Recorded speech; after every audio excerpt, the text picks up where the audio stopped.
Hi there, welcome to Apache-Chip's YouTube channel. I am Ambajan and today we will learn how to install this app on Mac using Homebrew, which is also popularly known as simply Brew. But before we get started, let me answer some frequently asked questions first. To start with, what does a package manager like Homebrew does? Well, a package manager lets you install, uninstall or repair apps on your Mac. A package manager is very similar to App Store on macOS or Microsoft Store on Windows operating systems, except that a package manager uses commands that you type on Mac terminal to install or uninstall different programs. Some of the popular package managers for Mac include Homebrew, Nix, and Macports. And if you are coming from a Linux background, you will feel at home with Homebrew, especially if you have used package managers like apt, pacman, yum, etc. on Linux based operating systems. Next up, is it safe to install the Mac apps via Homebrew? Short answer, yes. In fact, Homebrew is the most popular and thus most widely used package manager on macOS. Moreover, Homebrew is a non-profit member of Software Freedom Conservancy Foundation, also known as SFC Foundation. Many other open source projects like Git, BusyBox, Samba, Wine are all part of this Software Freedom Conservancy organization. Also, you might be surprised to know that Homebrew is the most forked project on GitHub and it has the largest number of contributors on its GitHub repository. Many devs at organizations like Google, Apple, Dropbox, Stripe, etc. use Homebrew to set up different development environments on their MacBooks and iMacs. Next question. Can you use Homebrew to install programs on Apple Silicon or more popularly known as M1 MacBooks? Again, yes. Starting version 3.0 of Brew, Apple Silicon is now supported on Homebrew. In fact, Homebrew also supports programs that are at the moment only supported via Rosetta 2 on Apple Silicon. Now that I have answered your questions on safety and compatibility of Homebrew, let's get to the installation process. Before we can install anything using Brew, we need to install the package manager itself, that is Homebrew, on your Mac. So let's see now how can we install Brew on Mac. Let me open my Mac here. First, you need to press Command and space on your keyboard. This will open Spotlight Search on your Mac. And then you have to type terminal.app. You will see this terminal app. Simply double click on it to open terminal. Let me maximize this terminal window. Now we need to copy paste the command to install Homebrew from the Brew website. So open your web browser and simply go to the website brew.sh. Once you are on the website, you will see this section called Install Homebrew, which has a command that you can simply copy by clicking on this button over here. Once it is copied, you have to go back to terminal, right click, paste. Now that the command is copy paste over onto this terminal, press enter. This will start Brew installation. Now it is prompting me to enter my user's password on Mac.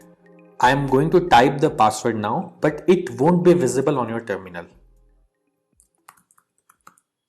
Once you have entered the password, simply press enter, and if the password is correct, the script will continue. Now it is saying press return to continue the installation. I'll press enter here, and this will start the installation of Homebrew on my Mac. Let's wait for this to finish. As this message here says, installation successful. So that's it. Brew is successfully installed on your Mac now. Now before we proceed, I would like to highlight that Brew collects anonymous usage data via Google Analytics. As you can see on this page, if you want to opt out, you can simply run this command brew analytics off and press enter, which simply disables the anonymous usage data collection on your Mac. Now let's update the package database locally by pulling the metadata of the latest packages on a local map from the central Brew repository. This should typically take less than a minute to complete depending on your internet connection speed. To do so, simply type the command brew update and press enter.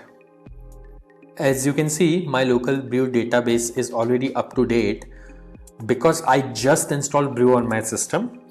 Now to install the app, let's run the brew install command. Mind you, if during installation, if you're prompted to enter a password, enter your Mac user's password to continue.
That's it. The installation was successful.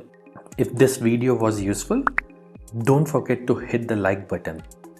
And if you faced any problems during the installation in this video, please leave a comment below and somebody from Apache team will reply back to you.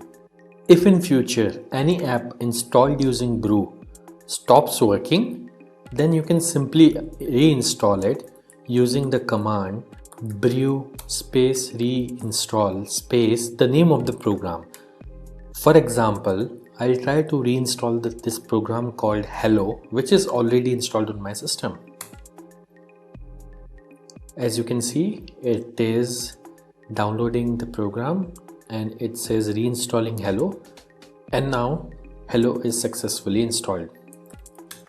And if you want to uninstall any app installed using Brew, simply run brew space uninstall space the name of the program. In this case, I will try to uninstall the program Hello, which is already installed on my system.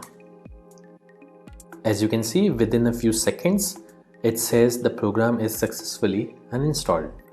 Also, over time, Brew might end up consuming disk space on your Mac as it keeps installers of the programs that you had installed on your hard disk in a cache directory. So you can use the brew space cleanup command once every 6 to 12 months to free up some space on your Mac. This command removes app installers and older versions of the packages only. It would not uninstall any of the apps that you have installed. As you can see, Brew Cleanup was successfully run on my system. So do subscribe to our channel as we have tutorials for installation of over 9,000 programs on Mac, which will come handy. If you need to install other apps on Mac in future, chances are that we have got it covered already.